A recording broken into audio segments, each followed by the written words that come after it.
Quantas vítimas o senhor já provocou de estelionato? Quantas pessoas foram vítimas do estelionato que o senhor praticou? Relembrando que eu fui vítima de uma perseguição em Araraquara, inclusive equiparada à perseguição que Vossa Excelência fez com o presidente Lula, integrando jogando na cara do PT, e ressaltando que eu li as conversas de Vossa Excelência e li a parte privada e posso dizer que o senhor é um criminoso contumaz. É dois errados, né? Um hacker todo errado aí que tá fazendo, que tava de esqueminha aí, tanto com a direita quanto a esquerda, e o outro aí, o Moro também, que tava cheio de esqueminha aí. Então é rato comendo rato. Cometeu diversas irregularidades e crimes. Pediria aqui que fosse advertido o depoente que não pode chamar um senador de criminoso cometendo crime de calúnia. Peço escusas, então. O senhor, por favor, respeite aqui o plenário desta casa. Retiro o que eu disse, peço escusas. Peidou. Hacker peidão. Tem que tirar nada não. Ó, os caras falando aí, ó. Não retira não, tem que retirar não. Pô. Peidão, pô. O bandido aqui, desculpe, senhor Walter, que foi preso é o senhor. O senhor não foi preso, o senhor foi condenado. O senhor foi condenado. O senhor é inocente como o presidente Lula, então, é isso? Solicito que haja respeito de ambas as partes. Solicito que haja respeito de ambas as partes. A testemunha deve ser tratada com respeito e é obrigação desta presidência assegurar que os integrantes dessa casa sejam tratados com respeito. Por favor, que não se repita. Mas não é respeito, isso aí é mó circo mesmo. O senhor invadiu o dispositivo, então, de pelo menos 176 pessoas? Sim, acredito que mais que isso. Rapaz, a quantidade de merda que esse cara deve ter encontrado nos celulares desses pessoal aí, desses políticos aí, não deve estar escrito. Deve ter conteúdo para chantagem aí por uns 10 anos. Inclusive, eu cheguei às conversas de Vossa Excelência com o então procurador Dallagnol, e essas conversas elas foram chanceladas pelo STF e são utilizadas até hoje para anular condenações de pessoas inocentes. Eles roubaram dinheiro, é isso? Eu fico com a versão do STF que... Sérgio Cabral, por exemplo, é inocente. Na moral mesmo, não sei nem por que o Moro tá aí, mano. O Moro não tem moral nenhuma. Foi pego no pulo aí pelo hacker aí com esquema com o Dallagnol, pô. A senadora Damares, a quem concedo a palavra por 10 minutos. Obrigada. 10 minutos é tempo pra caramba. Mas eu acho que a brincadeira é essa, o cara fazer uma palestrinha aí pra poder aparecer na mídia. Imagina se eu tivesse tido a oportunidade de encontrar um gênio como o senhor, um gênio na sua área aí, mas que você usou para o mal. Eu preciso muito que fique registrado o que você fez com tua vida. E os adolescentes que estão nos acompanhando nessa tarde, seu Walter, os jovens que nos estão nos acompanhando, não sigam o seu exemplo. Presta atenção, Walter. Daqui para frente você está rotulado. O que eu vou desejar para ti, menino? Cara, como na política é tudo... Na nossa política, pelo menos, é tudo muito esquisito. Não sei se esse cara vai sair muito mal nessa história, não. Vamos aguardar os próximos episódios. E o seu serviço ruim acabou trazendo dúvidas num processo, olha só, Walter, num processo judicial, que bandidos voltaram para a rua, corruptos estão na rua. É isso que você precisa entender, que o que você quis fazer para a esquerda, que te largaram na mão, que tu foi para a cadeia... Tá, mas aí, nesse caso aí, a culpa não foi do hacker, não.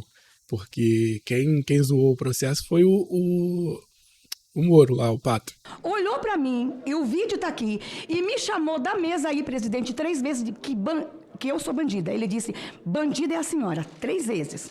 É dessa forma que o senhor vai tirar seu cliente da cadeia, vindo a uma comissão e chamar uma senhora, eu sou uma senhorinha, sou uma idosa, de bandida. Ele tinha dito que ele cometeu crime. Ele disse, não fui eu. E aí o advogado me chama de bandida num colegiado para toda a imprensa.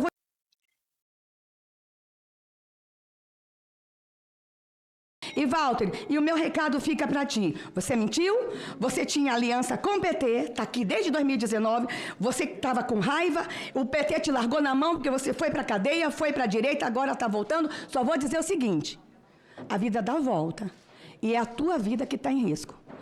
Que Deus tenha misericórdia de você. Pense em mudar a tua vida, mas você não tem credibilidade nenhuma aqui hoje. Deus te abençoe, Walter. Eu não entendo. O cara vai lá, ela acabou de falar que o advogado foi pra lá, não pode faltar com respeito, chamou de bandido, não sei o quê, mas ela pode ameaçar os outros, pô. Aí é aquilo, né? Político parece que pode tudo quando tá ali. Quando tá ali dentro, quando tá aqui fora também, né? Pode falar o que quiser, pode fazer o que quiser, que tem imunidade, então não pega nada. O Duda, que é o marqueteiro, ele inicialmente disse que o ideal seria eu fazer uma entrevista, eu participar de uma entrevista com a esquerda e de forma espontânea falar sobre as urnas. Era essa a ideia inicial. Falar que as urnas eram a fragilidade das urnas, isso. Ou seja, a proposta... A inicial. Essa foi a proposta inicial. Isso, que não ocorreu porque o meu encontro foi...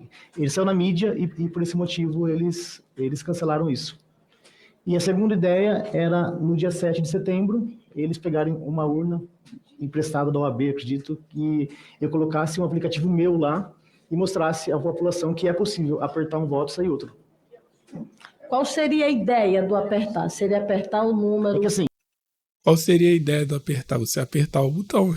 O código-fonte da urna, certo. Eu faria o meu, não o do TSE, só mostrando que, exemplo, a população vendo que é possível apertar um voto e imprimir outro. Era essa a ideia. Seria uma ação... Essa proposta, na verdade, que foi apresentada do ponto de vista da realidade, seria uma proposta fake ou seria algo que você, na verdade, ou eles te propuseram de fato? Você, de posse do código-fonte, você vai mostrar para a gente que é a vulnerabilidade, que vamos colocar um número de, por exemplo, do candidato Bolsonaro e, de repente, vai aparecer o número do candidato Lula. Falando de forma técnica, quem tem acesso ao código-fonte antes de compilá-lo... Mas aí também é aquilo. Quem tiver acesso ao código-fonte, lógico que pode alterar, fazer qualquer tipo de alteração. Então, tipo, agora, a pessoa de fora invadir a urna, não. Agora, se for uma coisa interna, quem programou consegue alterar. Se o responsável pela programação lá, que criou o código-fonte, quiser alterar, ele consegue. Então, qualquer dispositivo eletrônico é hackeável, não tem jeito. É possível inserir linhas que façam com que... Sim. Quem acessar o código-fonte antes de compilar. O código-fonte... Os caras nem sabem o que é compilar, mano. Também é um monte de dinossauro ali, pô. Os caras não entendem de nada. É o código... Por isso que um monte de gente teve o celular hackeado aí por ele aí. Provavelmente mandou uma mensagem no Zap lá com link de promoção e o pessoal clicou. É o código aberto e que depois ele tem diversos arquivos e compilado ele vira apenas um, que é o que instala na urna. E quem tem acesso ao código-fonte antes de compilá-lo consegue inserir linhas que façam com que seja apertado um voto e o resultado seja outro. Lembrando que... O pessoal ficou oriçado ali, mas isso aí é o básico, né? É o que eu tava falando. Quem tem acesso ao código-fonte consegue alterar. O problema é ter acesso ao código-fonte. Essa que é a questão da segurança que tem que ter. O código-fonte, a pessoa que manipula ele, ela tem... Por exemplo, o código-fonte obedece a quem está criando ele. Então, eu posso criá-lo com a ideia de... Assim que compilado, sem inserir um voto e sair outro. Então, eles queriam que eu fizesse um código-fonte meu, não o oficial do TSE, e nesse código-fonte eu inserisse essas linhas que eles chamam de código malicioso, porque ele tem como finalidade enganar, como finalidade colocar dúvidas na eleição. Então, eu eu criaria um código meu, a ideia do Duda. Ou Nesse seja, código- não seria um código-fonte Do TSE, seria alguma coisa manipulada, fake sua. Exatamente, feita exatamente para mostrar... Tem que prestar. A ideia dele era o seguinte, era falar que a urna, se manipulada, sairia um outro resultado. Então, para que fique mais claro, até para que a gente possa compreender, seria uma urna que, no vídeo, numa apresentação ali publicitária, você pegaria, mas você teria um código-fonte manipulado e criado por você. Um código-fonte fake, no caso. Fake, um código-fonte fake, criado por você, aonde você faria uma manipulação e uma apresentação fake, digamos assim. Exatamente. E essa apresentação iria explicar à sociedade, a quem estivesse lá no dia 7 de setembro, que era possível aquela urna que eles veem na eleição imprimir um outro voto. Então, a ideia era essa.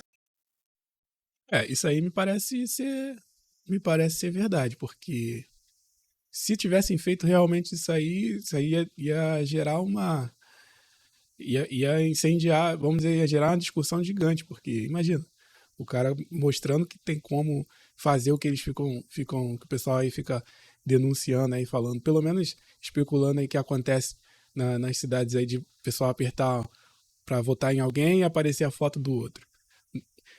Não que seja impossível, só é difícil. Tem que ter acesso ao código-fonte. Um incrível hacker queria vir aqui dar uma incrível história para poder destruir Messias Jair Bolsonaro. Jair Messias Ih, cara, tá emocionado, Nicolas? Até errou o nome aí do teu pai. Bolsonaro, né?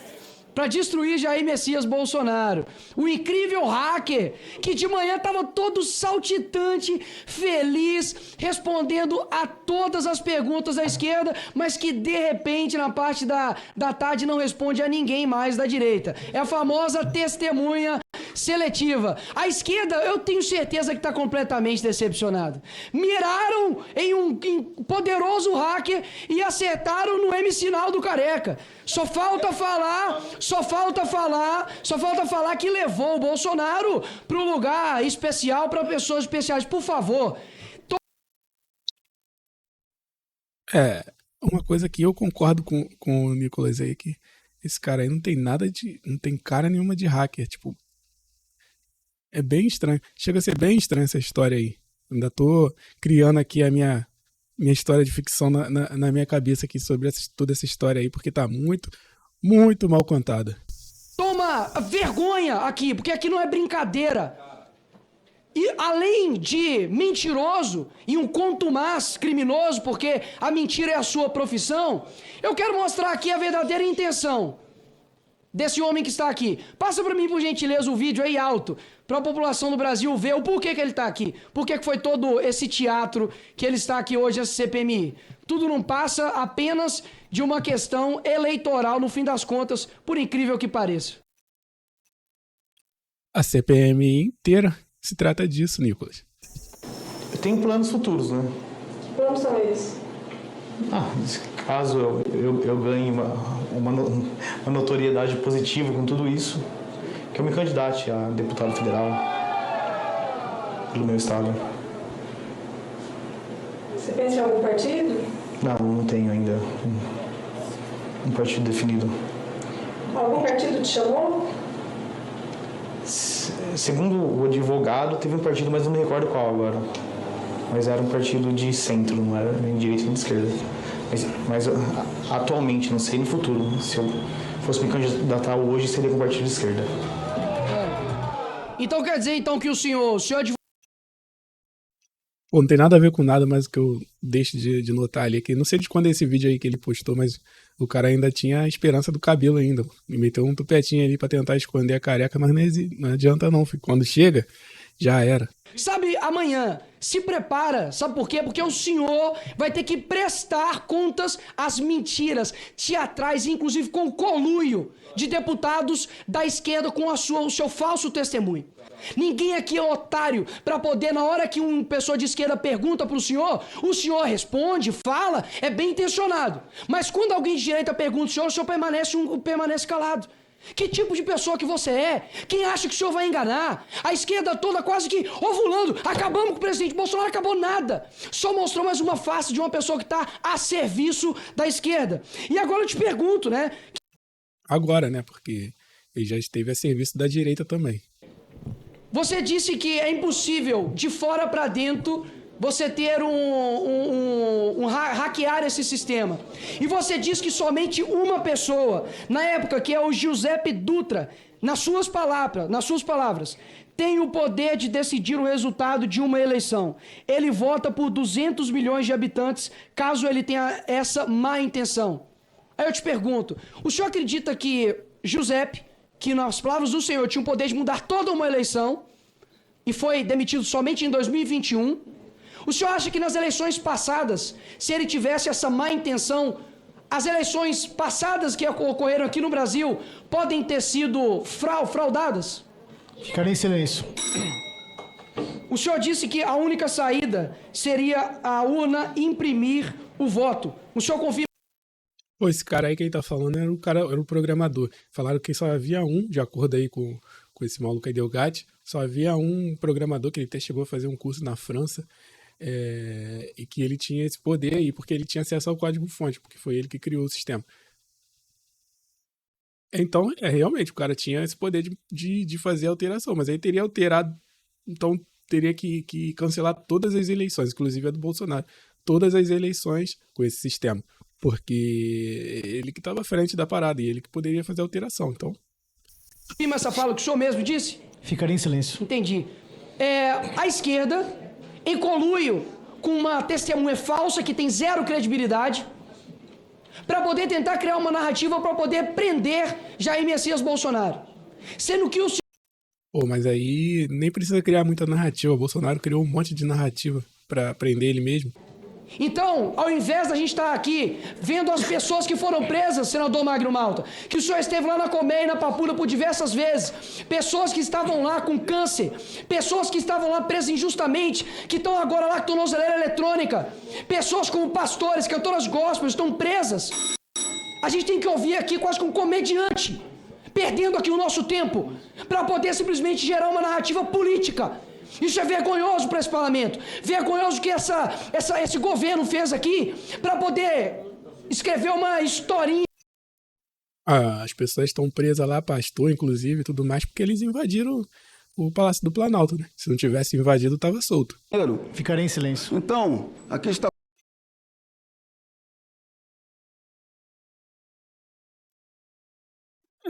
Eu ia começar aqui, deixando o vídeo rolar, mas ver se tem condições. Olha isso, filho.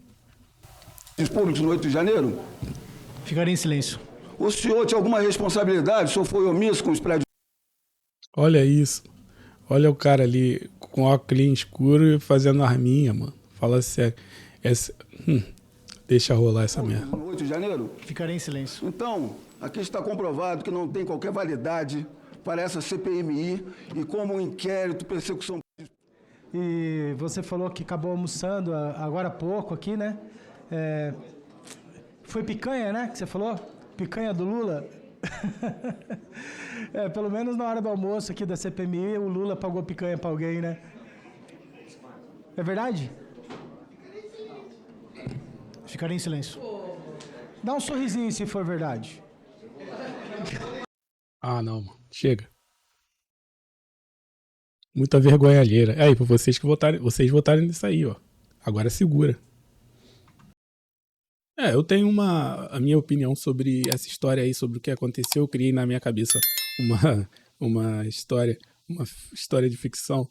Esse hacker aí, a princípio, realmente tinha sido contratado por alguém. Acredito que Bolsonaro, não sei, o pessoal da direita, para poder fazer todo criar esse caos com a invasão. Eu acredito que ele nem seja hacker mesmo, de verdade. O hacker daqueles brabão mesmo. Eu acredito que ele não seja. Ele foi contratado para poder ter alguma figura de um hacker ali. Ele invadiu os celulares dos políticos ali, dos deputados, senadores, etc. Para poder ter uma credibilidade quando criasse a narrativa das urnas eletrônicas. Então ele alguém facilitou essa questão dos celulares para ele conseguir entrar, roubar a informação. E seria até muito oportuno, já que nessa época aí o Moro já estava... Na época da Vaza Jato, o Moro já estava meio que rachado com o Bolsonaro, então o Bolsonaro dava um pontapézinho no Moro, porque ele conseguiu as informações lá, ao mesmo tempo que o hacker sairia grande, porque ele teria conseguido as coisas da Operação Lava Jato, então ele teria aquela credibilidade de ser o hacker que conseguiu as informações, hackear os celulares dos políticos e tal. Então, quando eles usassem essa questão da urna eletrônica para poder criar aquela narrativa das eleições serem falsas e tudo mais e criar o caos, ele já teria a credibilidade de ser um hacker. Mas aí, em algum momento, essa questão desandou. Eu não sei exatamente que momento, sei lá, teve essa questão de vazamento aí da mídia, eu nem sei se isso foi armado ou não, mas em algum momento essa questão desandou. Então, ele já tinha aparecido na mídia como hacker, o Bolsonaro provavelmente abandonou ele, a esquerda também já estava olhando de cara e ele foi preso. Então, ele tinha informação, o Lula ganha, ele tinha informações ali sobre o Bolsonaro, tal, sobre os esquemas, então ele, espertamente, ele foi para o lado da esquerda, que é o lado que está no poder agora, é o lado mais forte. E aí ele consegue notoriedade, consegue vantagem, consegue regalias ali para diminuir pena, para sair, delação e o caramba. Então aí é o que ele tá fazendo ali. Daqui a pouco ele vira deputado mesmo, vira político aí, um vereador não, um deputado federal, alguma coisa assim, porque é isso, a gente, vou colocar assim, a gente escolhe os políticos pela notoriedade. Geralmente o famoso ganha, não é o cara não é por competência, as pessoas votam pela fama, pelo que ele mostra, não pelo que ele fez, não pelo que ele é, mas pelo que ele mostra. Então o cara vai estar sempre ali, agora o cara está sempre na mídia ali, aparecendo, falando, causando. Então vai ter um lado que vai odiar, outro lado que vai gostar. Se um lado odeia, o outro lado gosta. Tem essa questão da polarização de um lado gostar e o outro lado odiar. Se o outro lado gostar, o primeiro lado vai odiar. Então, se um lado está odiando, o outro lado vai gostar e vai acabar votando nele se algum dia ele se vier como candidato a alguma coisa. Vai ser o hacker que ajudou a prender o Bolsonaro, ou seria o hacker que desvendou o segredo dos esquemas da urna. É a narrativa que vai mandar. Então ele tá fazendo o jogo dele, jogou nos dois lados, tá fazendo o jogo dele, tá olhando pro lado dele. Vocês acham que o cara é mesmo de esquerda? Vocês acham mesmo que o cara era de direita? O cara tá querendo dinheiro e fama e status e uma boquinha ali no estado, pô.